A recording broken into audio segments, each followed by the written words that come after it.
हरे कृष्णा, राधे राधे। आप सभी का दिन शुभ और मंगलमय हो। आज के वीडियो में सुने श्रीमद् भागवत गीता का 8वां अध्याय। भगवान शिव ने कहा, हे पार्वती, अब तुम श्रीमद् भागवत गीता के 8वें अध्याय की महिमा सुनो।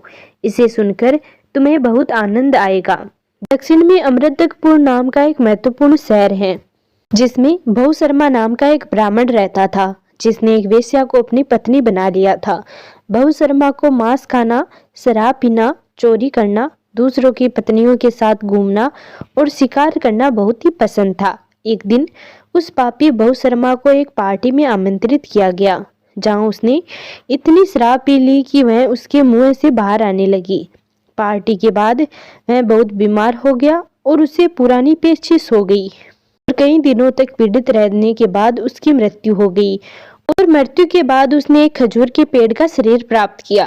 एक दिन दो ब्रह्म राक्षस आए और उस पेड़ के नीचे शरण ली। उनकी पूर्व जन्म की कथा इस प्रकार थी।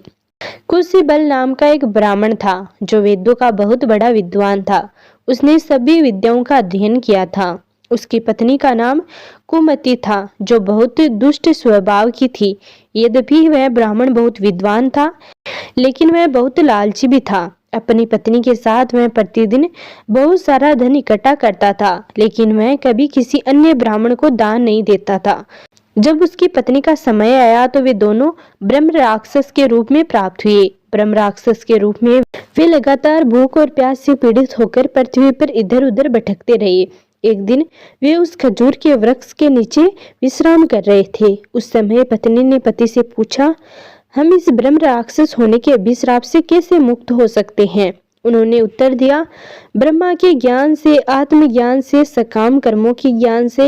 ऐसे ज्ञान के बिना हमारे पापों से मुक्त होना असंभव है। यह सुनकर पत्नी ने पूछा, हे प्रभु, ब्रह्मा क्या है, आत्मा क्या है, सकाम कर्म क्या है? संयोगवश पत्नी ने श्रीमद् भागवत गीता के 8वें अध्याय के प्रथम श्लोक का आधा भाग पढ़ लिया। उस समय उस आधे श्लोक को सुनकर बहुशर्मा वृक्ष रूप से मुक्त हो गए और पुनः ब्राह्मण शरीर प्राप्त कर सभी पापों से मुक्त हो गए। अचानक आकाश से एक पुष्प विमान आया, जो उस पति पत्नी को वापस भगवान के धाम वैकुंठ धाम ले गया। तदंतर उस ब्राह्मण बहुशर्मा ने बड़े आदर के साथ उस आधे श्लोक को लिख लिया और भगवान श्री कृष्ण की पूजा करने की इच्छा से वह काशीपुरी में जाकर उस आधे श्लोक का निरंतर जप करते हुए महान तपस्या करने लगा। इस बीच वैकुंठ में लक्ष्मी जी ने भगवान विष्णु को अचानक सोते हुए उठते हुए देखा और हाथ जोड़कर पूछा, आप अचानक नींद से क्यों उठ गए?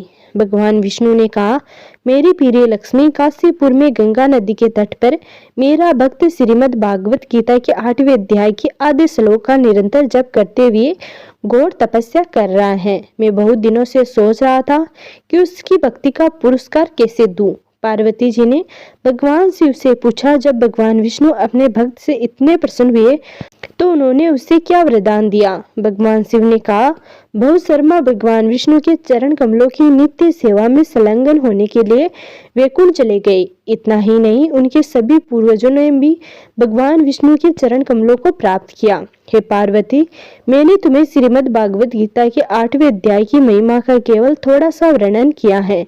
तो ये था श्रीमद् भागवत गीता का 8वां अध्याय।